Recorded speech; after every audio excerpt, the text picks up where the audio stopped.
আজকে আমি ছোলা বুট রান্না করব, এই জন্য কড়াইয়ে তেল দিয়ে নিচ্ছি পরিমাণ মতো। এরপর আমি খাল এলাচি গুলো দিয়ে দিব এই তেলের মধ্যে, তাহলে সুন্দর ফ্লেভার আসবে। এরপর আমি কেটে রাখা পেঁয়াজগুলো দিয়ে দিব, পেঁয়াজটা একটু নাড়াচাড়া করব।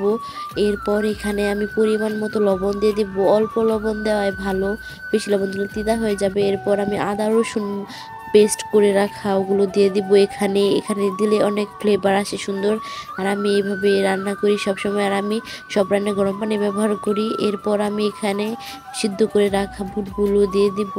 হলুদের গুঁড়া মরিচের গুঁড়া এখন দিব না, আরও পরে দিব। এগুলো এখন ভাজবো। হলুদ আদা রসুন বাটার গন্ধটাও চলে যাবে। এরপরে একটু ঢেকে দিব, এসে পড়বো 2 মিনিট পরে। আবার নাড়াচাড়া করব 2 মিনিট 3 মিনিট পর পর একটু পর পর নাড়াচাড়া করতে হবে। হালকা আছে রান্না করতে হবে, ও জোরে রান্না করা যাবে না, মানে বেশি তাপ দিয়ে। আমি সবসময় হালকা তাপে রান্না করি, আস্তে আস্তে রান্না করি, গরম পানিতে রান্না করি। দেখেন বুটগুলো থেকে তেল উপরে ভেসে আসছে, তখন একটু নাড়াচাড়া করবো যেহেতু না।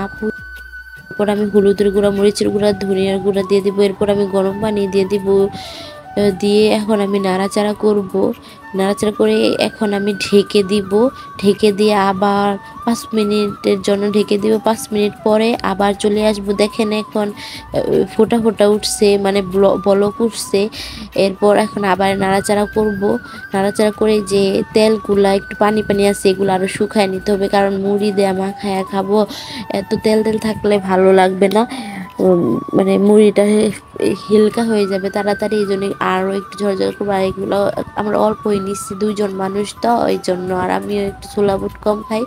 এই যে দেখেন মুড়িগুলো কত সুন্দর হয়েছে। এটা রমজান মাসে করে রাখা একটা ব্লগ, এখন আমি ভয়েস দিচ্ছি, এডিটও করছি এখন, ছোট ছোট ক্লিপ তখন নেওয়া ছিল। এই যে দেখেন মুড়িটা, রমজান মাসে এইসব মুড়ি খেতে আমার অনেক ভালো লাগে। এরপর আমি মুড়ি খাওয়ার পরে পরবর্তীতে আবার সেহরির জন্য রান্না করার জন্য আমি চলে আসছি। এখানে আমি ডিম রান্না করব, আর ডিমটা আজকে আমি ভেজে রান্না করব।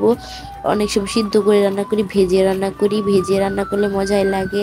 আজকে ছোট আলু দিয়ে মটরশুঁটি দিয়ে হালকা হালকা ঝোল দিয়ে পরে ভেজে ডিমটা ভেজে ওখানে দিয়ে দিব। তরকারি রান্না প্রায় হয়ে গেলে তখন দিয়ে দিব, মানে অনেক মুরগির মাংস যেভাবে রান্না করে সেভাবে আলুটা রান্না করার পরে পরে আমি তরকারি যখন নামায়া ফেলবো তার 2 মিনিট আগে ডিমগুলা দিয়ে পরে একটু ঢাইকা নামায়া ফেলবো। এরকম তরকারি আমার কাছে অনেক মজা লাগে।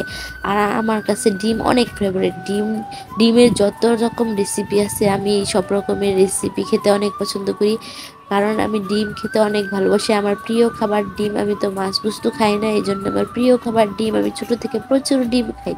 এই যে দেখেন আমি এখন তরকারিতে ডিমগুলো এভাবে দিয়ে দিচ্ছি, দিয়ে একটু নাড়াচাড়া করে এরপর ঢেকে দিব কিছুক্ষণ, 2 থেকে 3 মিনিট ঢাকনা দিয়ে রান্না করার পরে আমার রান্নাটা হয়ে যাবে।